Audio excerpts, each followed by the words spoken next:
사랑하는 성도 여러분, 오늘 저희는 이 이사야를 통해서 하나님의 말씀을 보고 있습니다. 이제 어김없이 크리스마스가 다가오고 있습니다. 이제 곧 우리 교회 조금 늦었지만은 이제 추리가 곧 켜지고 여러분 조금만 나가도 온 길거리에 추리가 전등이 켜 있는 것을 보게 됩니다. 많은 사람이 축하하고 함께 행복해하는 모습을 보게 됩니다. 정말로 주님이 오시는 것은 우리가 축하할 일이요, 정말 생명의 일이요, 모두가 정말 기뻐하는, 하늘에는 하나님께 영광이요, 땅에는 우리에게는 평화입니다. 근데 문제는 무엇이냐면은 이렇게 기뻐하고 즐거워하고 간증거리가 많이 있음에도 불구하고 또 우리 일부의 삶 속에서는 말할 수 없는 고통과 눈물이 있는 것도 보게 됩니다. 한 해 동안 인생을 돌이켜보면 실패요, 눈물이요, 병들미요, 아픔이요, 때로는 화남이요, 진노가 있는 것을 보게 됩니다.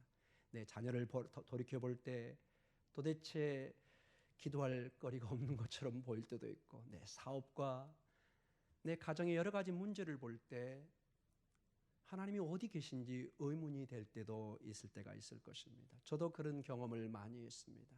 수많은 시간을 공부를 하고 기도하는데 하나님의 인도함이 보이지 않을 때 하나님 어디 계십니까? 그래서 교회에서 때로는 저는 간증하고 기뻐하는 사람이 오면 질투심이 많이 생겼었습니다. 하나님은 저분만 사랑하시나? 괜히 마음이 짜증스럽고 나갈 때 그분과 인사도 이렇게 얼굴을 맞추고 싶지 않는, 제가 조금 쪼잔한 목사라 좀 그런 게 있었습니다. 지금 와서 많이 변하고 있는데 지금이 아니고 옛날에 제가 너무 힘드니까 웃는 얼굴도 어떨 때는 부담스러운, 그래서 막 피하게 되는, 그분이 괜히 악수하러 보면은 저 감기 걸렸는데요 하고 이렇게 지나가는 그런 어떤 부담스러울 때도 있었습니다. 여러분, 솔직한 우리의 마음이 어떨 때는 때로는 내 가족이 병들고 내가 힘들 때 표현할 수 없는 그런 아픔이 있는 것을 보게 됩니다. 지치고 상한 심령, 재정적으로 공경에 처한 현실, 희망이 깨져가는 모습들, 내 몸이 갑자기 병원에서 진단을 받으면서 암 몇 기니 이런 선언이 있을 때는 하늘이 무너지는 그런 느낌이 들고 갑자기 크리스마스가 먹구름처럼 다가올 때도 있습니다. 이러한 사람들에게 끊임없이 이어지는 의심은 우리에겐 때로는 찬양의 노래가 아니라 슬픈 노래의 가락이 나올 때가 너무 많다는 것입니다. 이러한 사람들에게 아무 설명도 없이 갑자기 와서 권사님 찬양하세요, 장로님 찬양하세요, 목사님 활짝 웃으세요, 웃으면 복이 온대요. 속으로 저 정신 나간 사람 이렇게 말할 수도 있습니다. 내 깊은 내면의 고통은 저 사람은 전혀 모르고 있구나. 예를 들어서 여러분, 오늘 우리가 읽었던 63장 7절을 한번 보도록 하겠습니다. 같이 한번 읽어보겠습니다. 시작. 내가 여호와께서 우리에게 베푸신 모든 자비와 그의 찬송을 말하며 그의 사랑을 따라 그의 많은 자비를 따라 이스라엘 집에 베푸신 큰 은총을 말하리라. 너무 귀한 말씀이고 오늘 본문의 중요한 말씀입니다. 그러나 앞뒤를 다 띄고 막 은총만을 내세우면 어떤 사람은 너무너무 부담스러운, 구역 식구 중에 구역장님이, 부구역장님이 또 구역 멤버 중에서 어떨 때는 정말 은혜의 소리가 넘쳐나는데 어떤 집에서는 곡소리가 날 때도 있습니다. 어떻게 해야 되겠습니까, 여러분? 이것이 우리의 현실의 삶이고 우리 삶에 수없이 지나가는 그러한 모습들입니다. 지금 나에게 이 큰 은총이 있습니까? 겉으로는 나와서 우리가 찬양하고 기도하지만은 집에 돌아가면은 마치 차가운 겨울바람처럼 다가오는 현실을 바라볼 때 굉장히 힘들 때가 있습니다. 이럴 때 우리는 이런 경우가 있습니다. 마치 어떤 성경의 특정 구절을 찾아서 행운의 쿠키를 먹듯이 마약처럼 말씀을 사용할 때도 있습니다. 앞뒤를 다 띄워버리고 무조건 하나님이 축복하실 거야. 이것도 좋은 기도긴 하지만 성경 본문을 볼 때는 반드시 하나님의 앞뒤를 보면서 말씀의 본문을 보면서 보기를 원합니다. 이게 너무 심해지면 나중에 크게 하나님께 실망하고 떠나버리는 경우가 있습니다. 우리의 신앙은 무작정 믿는 것이 아닙니다. 어떤 때는 냉철한 생각과 기도 속에 하나님 앞에 우리는 나아가야 됩니다. 오늘 이 본문이 그런 본문입니다. 오늘 우리가 읽었던 이사야 63장 7절과 9절은 이사야 63장 1절과 6절 말씀이 선행하고 있다는 것을 잊지 말아야 됩니다. 이것은 갑자기 이 9절만 따로 있는 것이 아니라 7절부터 우리가 14절을 읽었다는 것은 1절부터 6절 그리고 전체 이사야 전체 본문이 있다는 것을 우리는 알게 됩니다. 지금 이스라엘 백성들의 상태가 어떤 상태인지 1절부터 6절까지 우리 같이 한번 읽어보도록 하겠습니다. 여기 스크린에 나옵니다. 시작. 에돔에서 오는 이는 누구며 붉은 옷을 입고 보스라에서 오는 이 누구냐? 그의 화려한 의복 곧 큰 능력으로 걷는 이가 누구냐? 그는 나인이 공의를 말하는 자여 구원하는 능력을 가진 이니라. 어찌하여 네 의복이 붉으며 내 옷에 포도즙 틀을 밟는 자가 같으나 만민 가운데 나와 함께한 자가 없이 내가 홀로 포도즙 틀을 밟았는데 내가 노함으로 말미암아 무리를 밟았고 분함으로 말미암아 질밟았으므로 그들의 선혈이 내 옷에 튀어 내 의복을 다 더럽혔음이니 이는 내 원수 갚는 날이 내 마음에 있고 내가 구속할 해가 왔으나 내가 본즉 도와주는 자도 없고 붙들어주는 자도 없으므로 이상하게 여겨 내 팔이 나를 구원하며 내 분이 나를 붙들었음이니라. 내가 노함으로 말미암아 만민을 밟았으며 내가 분함으로 말미암아 그들을 취하게 하고 그들의 선혈이 땅에 쏟아지게 하였느니라. 아멘. 여러분, 이것이 만약에 크리스마스에 다가오는 내용으로 읽혀진다면 굉장히 이상한 소리처럼 보입니다. 평화와 찬양과 아름다운 곡조가 넘어야 되는데 하나님의 성난 음성과 분노가 감정을 느낄 정도로 여기에 보여주고 있습니다. 특별히 하나님께서 자기 백성을 괴롭혔던 이방 적들을 향한 분노를 표시하고 있습니다. 지치고 상한 그리고 분노한 하나님의 마음을 보여주고 있습니다. 3절에 내가 노함으로 말미암아 무리를 밟았고 분함으로 말미암아 짓밟았으므로. 사랑하는 성도 여러분, 혹시 여러분의 삶에 지금 하나님은 어디 계시고 나에게 정말 도움을 주고 계시는가? 5절에 내가 본즉 도와주는 자도 없고 도대체 어디에 나를 돕는 자가 있는가? 하나님은 정말 살아계십니까? 이런 질문을 하는 여러분들에게 오늘 1절과 6절에 주님의 음성이, 감정이, 마음이 전달되고 있습니다. 이스라엘 백성들이 지금 이 상황은 포로로 잡혀간 상황이고 이제 돌아올 때를 기다리고 있는 아주 극심한 어려운 상황입니다. 근데 놀라운 게 이 주변에 여기 보면 1절에 에돔이나 암몬이나 이 주변 사람들이 이스라엘이 멸망당할 때 이 기록에 보면 춤을 추고 좋아했습니다. 와, 저 꼴을 봐라. 이제 드디어 예수 믿는 사람들이 망했구나. 춤을 추고 난리를 폈습니다. 그걸 보면서도 그 비참한 마음에 질질질 끌려갔습니다. 맨발로 때로는 귀가 떨리고 코가 떨리면서 피눈물 나는 피난길을 떠났던 포로의 삶을 살았던 그 모습 속에 그들은 하나님이 어디 계신가 의심하고 계십니다. 오늘 주님이 말씀하십니다. 사랑하는 아들들아, 딸들아, 내가 지금 분노하고 있다. 너의 적들을 향해서 내가 피를 튀기는 분노와 감정을 가지고 있다고 얘기합니다. 우리가 가장 하나님을 필요할 때 하나님은 어디 계셨습니까? 대답이 여기 있습니다. 하나님이 함께 분노하고 떨고 있으셨습니다. 탄식하고 있었습니다. 오늘 본문은 거기에 대한 대답을 주고 있습니다. 5절에 내가 본죽 도와주는 자도 없고 붙드는 자도 없으므로 이상하게 이거 내 팔이 나를 구원하며 내 분이 나를 붙들었습니다.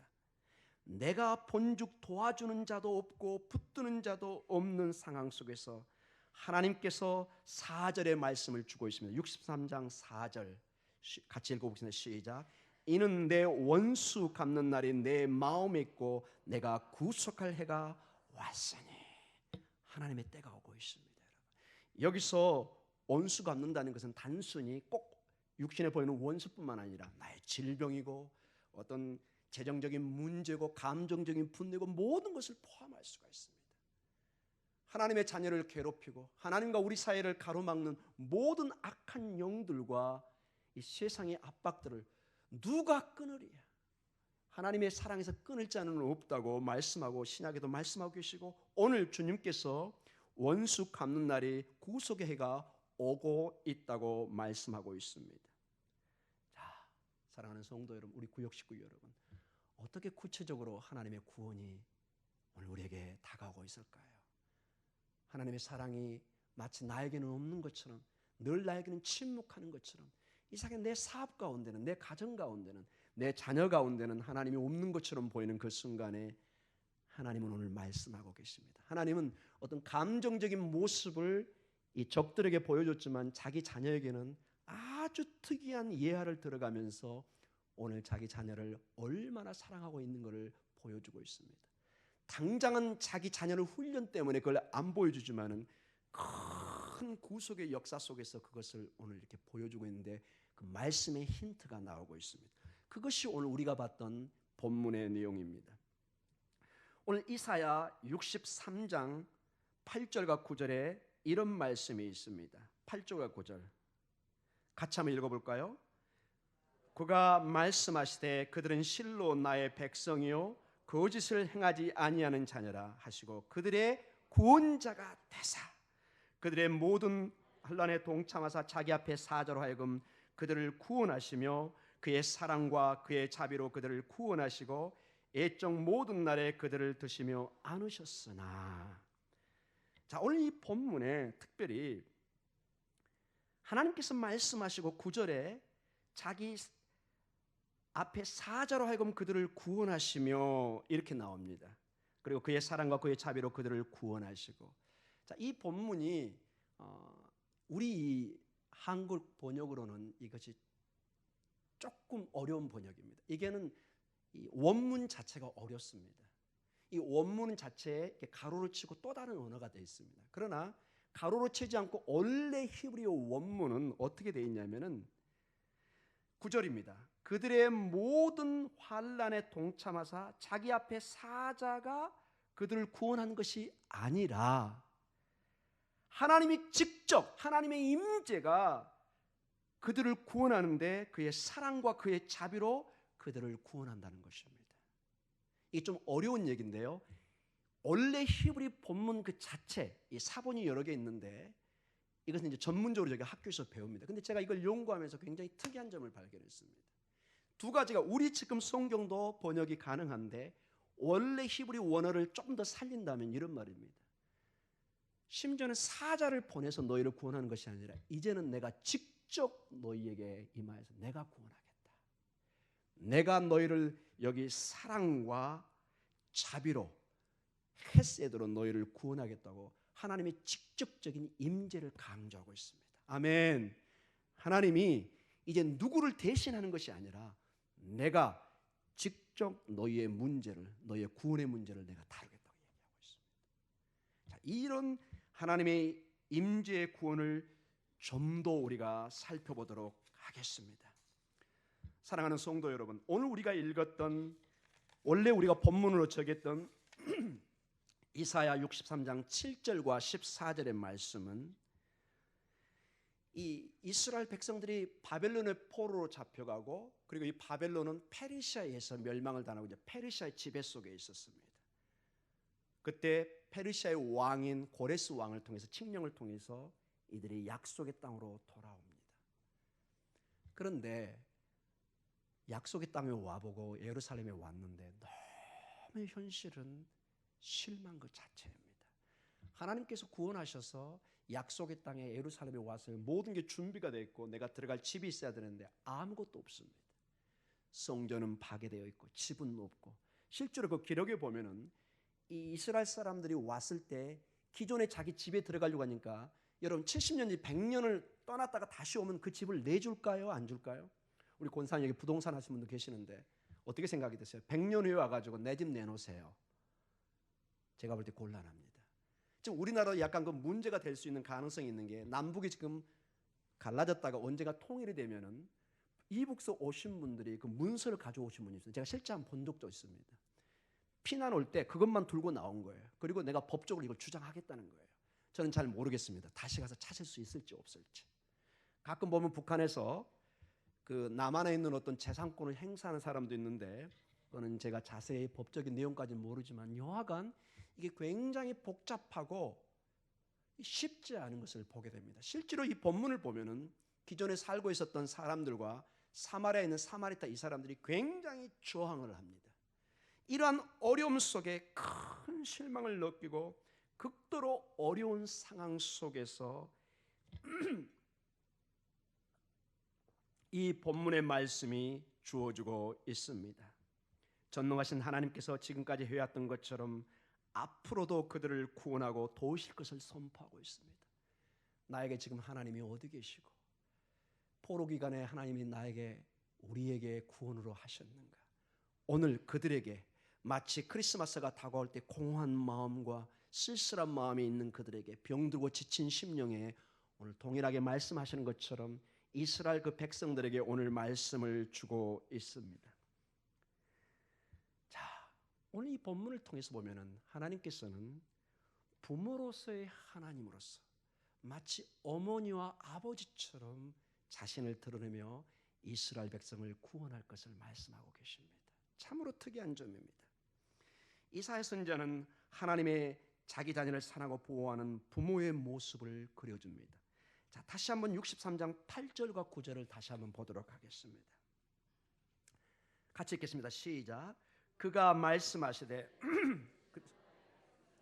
그것을 행하지 아니하는 자녀라 하시고 그들의 구원자가 되사 그들의 모든 환난에 동참하사 자기 앞에 사자로 하여금 그들을 구원하심에 그의 사랑과 그의 자비로 그들을 구원하시고 옛적 모든 날에 그들을 드시며 안으셨으니 드시며 안으셨다.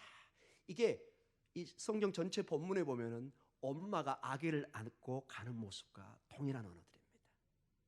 자, 이것을 구체적으로 알 수 있는 것이 이사야 46장 3절과 4절에 아주 특이한 표현이 되어 있습니다.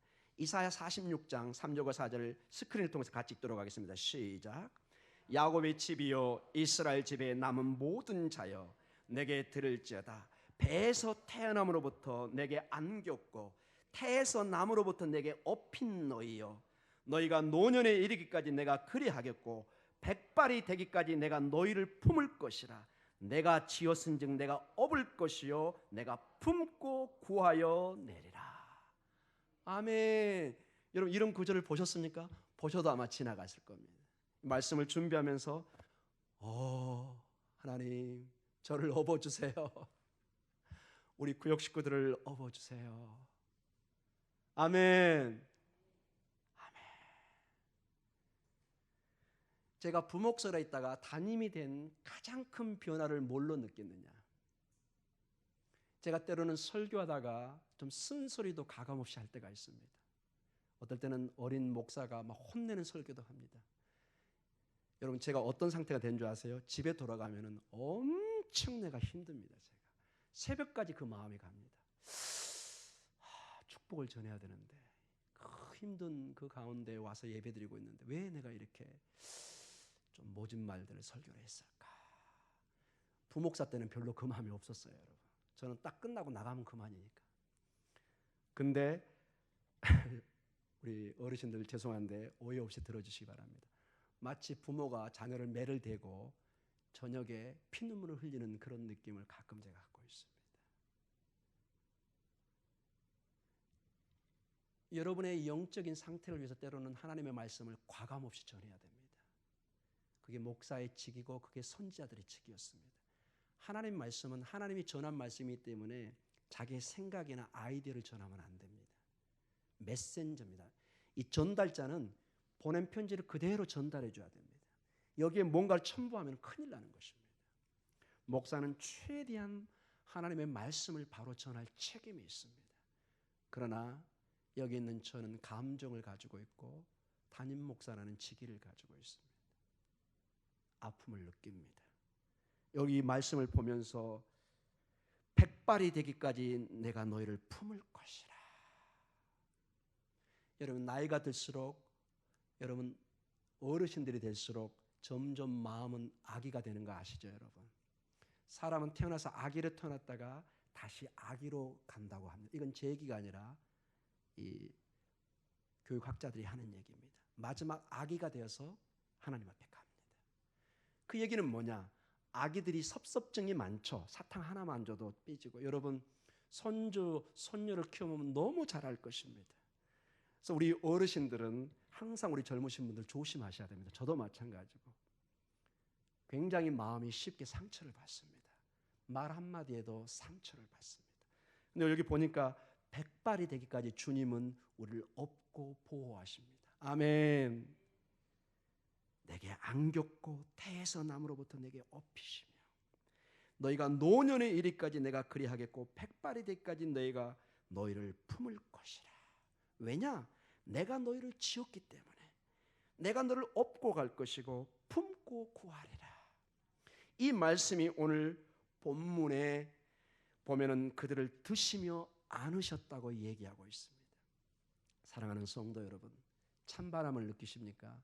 이 크리스마스가 남 얘기처럼 들리고 우리 집에 더욱더 쓸쓸한 이야기처럼 들립니까? 오늘 엄마 되시는, 아빠 되시는 우리 부모님이, 우리 예수님이, 우리 하나님이 우리와 함께 계십니다. 혹시 혼자 되셔서 쓸쓸한 마음이 계신 분 계십니까? 여기 내 부모 되시는, 내 남편 되시는 하나님이 옆에 있습니다. 내 아내 되시는 하나님이 함께 있습니다. 이 성경에서 엄마라는 것은 사랑의 결정체를 얘기합니다. 이성을 가진 정상적인 엄마라면은 자기 자식을 가슴에 안고 내 목숨을 내놓을 수 있습니다. 여러분 가끔 무슨 사건이 터질 때 엄마가 아기를 안고 자식을 보호하고 자기는 죽는 모습을 가끔 보잖아요. 그게 엄마입니다. 여자는 약하지만 엄마는 강합니다. 여기 그래서 남자가 빠는 건 아닙니다. 죄송합니다. 여기 본문에 엄마이신 하나님이 막 강조되고 있습니다. 그래서 이 엄마의 모습은 63장 7절로 우리가 그래서 연결할 수 있습니다. 63장 7절을 같이 보겠습니다. 시작. 그의 많은 자비를 따라 이스라엘 집에 베푸신 큰 은총을 말하리라. 그 어머니의 사랑의 은총을 우리는 말할 수 있는 것입니다. 둘째로 오늘 하나님의 사랑을, 구원의 능력을 노예된 자, 포로된 자, 즉 억압된 자, 실망하고 낙심된 자를 해방하시는, 구원하시는, 위로하시는 그런 하나님으로 우리에게 보여주고 있습니다. 오늘 특별히 이 하나님께서 이사야 선지자를 통해서 출애굽 사건의 이 구원의 사건을 통해서 지금 이스라엘 백성들에게 제2의 출애굽의 사건이 일어나는 것을 보여주고 있습니다. 오늘 우리가 직접 본문을 보도록 하겠습니다. 이사야 63장 11절과 14절에 정확하게 그 모습이 겨뤄지고 있습니다. 우리 스크린을 보면서 같이 읽도록 하겠습니다. 시작. 백성이 옛적 모세의 때를 기억하여 이르되 백성과 양떼의 목자를 바다에서 올라가신 이가 이제 어디 계시냐? 그들 가운데 성령을 두신 이가 이제 어디 계시냐? 그의 영광의 팔이 모세의 오른손을 이끄시며 그의 이름을 영원하게 하려 하사 그들 앞에서 물을 갈라지게 하시고 그들을 기쁨으로 인도하시되 광야에 있는 말같이 넘어지지 않게 하시니 이제 어디 계시냐? 여호와의 영이 그들을 골짜기로 내려가는 가축같이 편히 쉬게 하셨도다. 주께서 이와 같이 주의 백성을 인도하사 이름을 영화롭게 하셨나이다 하였느니라. 아멘. 사랑하는 아들 딸들아, 너희가 우리 조상 모세를 통해서 출애굽된 사건을 너희가 기억하고 있느냐? 이 일을 동일하게 너희에게 이제 내가 할 것이다. 12절에 영광의 팔이 모세의 오른손을 이끄시며 그의 이름을 영원하게 하려 하사 그들 앞에서 물을 갈라지게 하신 것처럼 너희의 길을 여실 거라고 말씀하고 있습니다. 13절에 그들을 기쁨으로 인도하시되 광야에 있는 말같이 넘어지지 않게 하시니가 이제 어디 계시냐? 하나님께서 인도하신다면 14절 같이 읽겠습니다. 시작. 여호와의 영이 그들을 골짜기로 내려가는 가축같이 편히 쉬게 하셨다. 주께서 주의 백성을 인도하사 이름을 영화롭게 하셨나이다 하였느니라. 여호와의 영이 임하십니다. 광야의 황무지에 꽃이 피게 하는 영이, 이 황무지의 광야에 꽃이 피게 하는 것은 비가 내립니다. 근데 성경은 이 단비를 성령의 임재로 얘기합니다. 주의 성령이 임하니 꽃이 핍니다. 길이 열립니다. 광야의 길이 열리고 이스라엘 백성들이 드디어 아버지의 약속의 땅으로 돌아옵니다. 여러분의 심령의 고통과 어려움 속에 때로는 고통하고 몸부림치고 내 영혼이 떨 때 하나님의 이 아버지 되신 어머니 되신 이 부모의 사랑을 느끼고 부모가 비록 떨어져 있지만 항상 나는 의심치 않습니다. 우리는 내 엄마가 내 아버지가 나를 위해서 오늘 기도하고 있다는 걸 저는 느낍니다. 특별히 저는 막내라 이것을 너무 뼈저리게 느끼고 있습니다. 제가 방학 때 잠깐 들렸다가 돌아설 때 아버지의 무뚝뚝한 모습을 봤지만은 저 뒷면에 슬쩍 봤을 때 눈물을 흘리면서 돌아봤던 그 모습을 지금도 잊을 길이 없습니다. 그 부모의 눈물을 봤을 때 저는 차를 타고 올라오면서 다짐하지 않을 수가 없었습니다. 내가 이제는 함부로 살 수가 없겠구나. 이 고생하는 부모의 눈물을 보면서 내가 어떻게 함부로 살 수 있을까? 사랑하는 성도 여러분, 하나님의 눈물이 있습니다. 하나님께서 엄마로 아버지로 표시한다는 것은 하나님에게 눈물이 있다는 것입니다. 아멘. 예레미야 에가서의 그 선지자의 눈물은 여러분 거듭 강조하지만 주님의 피눈물입니다. 자기 백성을 때리고 포로로 보냈지만 그들을 살리기 위해서 훈련을 위해서 좀 험악한 길을 보내긴 했지만 주님은 찢어지는 가슴으로 눈물을 흘리는 것입니다. 사랑하는 성도 여러분, 그러나 이제 그 눈물 뒤에 주의 성령이 임하고 에스겔서 37장에 그 마른 골짜기에 마른 뼈다귀처럼 있던 그 죽은 그 이스라엘 백성들이 즉 이스라엘 백성들이 죽었다는 것입니다. 마른 뼈다귀라는 건 죽은 시체들입니다. 시체가 썩어서 뼈만 남아있는 겁니다. 거기에 주의 생기가 8번 이상 반복됩니다. 하나님의 르ach 엘로힘 하나님의 영이 임하시니 막 살아나기 시작합니다. 마치 물을 계속 주지 않으면 막 시들고 금방 죽을 것 같은 난이나 나무들이 물을 안 줬구나. 물을 부을 때 하루쯤 지나면 파랗게 올라오는 것을 많이 봅니다. 여러분 경험하시죠? 여러분 하초에 물을 주듯이 주의 성령이 임하면은 여러분의 영이, 여러분의 가정이, 여러분의 직장의 사업이 일어날 줄 믿습니다. 하나님은 하실 수 있습니다. 이 사인을 이스라엘 역사를 통해서 보여주셨고 이것을 예수 그리스도의 오심을 통해서 우리에게 보여주셨고 지금 주의 성령을 통해서 우리에게 말씀하고 계십니다.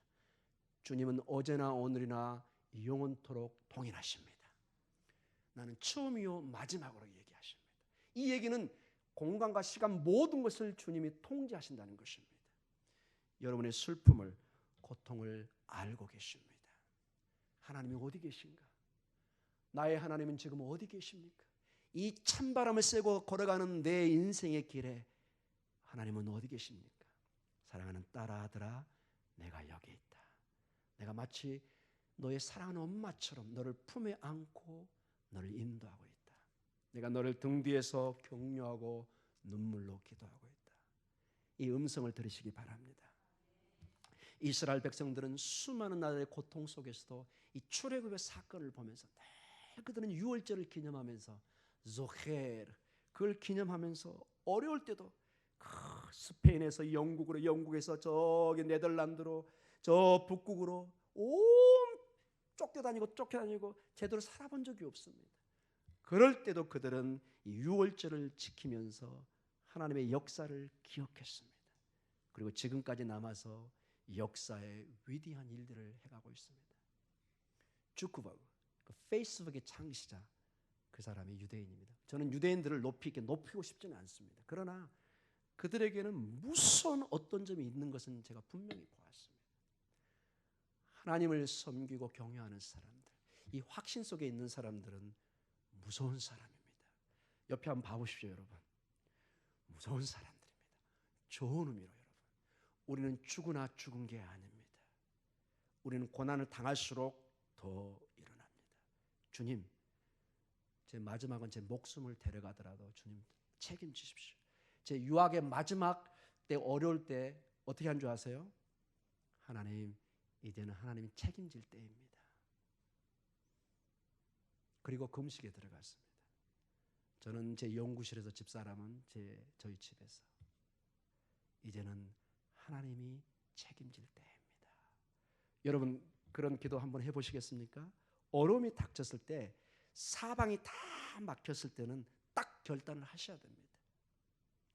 이젠 길은 어디만 하나 남아있죠? 저 위가 하나가 남아있습니다. 아멘. 이 길은 아무도 막을 수가 없습니다. 그 길을 뚫으라고 지금 소식을 주고 있습니다. 사랑하는 성도 여러분, 사방이 막혔을 때 오히려 우리에게는 기회입니다. 이제는 인간적인 것을 다 끊으라고 사인을 보내는 것입니다. 어떨 때는 정말 꼭 그 오징어 다리 자르듯이 다 잘라버릴 때가 있습니다. 방법이 없습니다. 주님, 제가 여기 있습니다. 주님의 음성을 통해서 하나님 저를 죽이든지 살리든지 이제는 알아서 하십시오. 정말로 그때는 하나님이 알아서 하십니다. 아멘. 죽이든지 살리든지 이제 주님이 알아서 합니다. 근데 놀라운 게 우리는 마지막 확신이 있죠. 우리 엄마 아빠는 절대 나 죽이진 않는 거 알고 있잖아요. 놀라운 배짱과 자신감이 있는 겁니다. 하나님이 내 부모님이신데 하나님께서 마치 내 뜻대로 마옵시고 아버지 뜻대로 하옵소서. 주님의 기도로 나갈 때 놀라운 부활의 영광으로 모든 무릎이, 모든 입이 이제 주 앞에 나와서 굴복하고 주는 그리스도로 시인하는 신앙 고백을 하고 있습니다. 아버지의 뜻을 따를 때 그런 놀라운 역사가 여러분 가정에, 여러분의 직장의 사업에, 우리 구역 식구들 위해 넘칠 줄 믿습니다. 우리 이 시간 기도하겠습니다.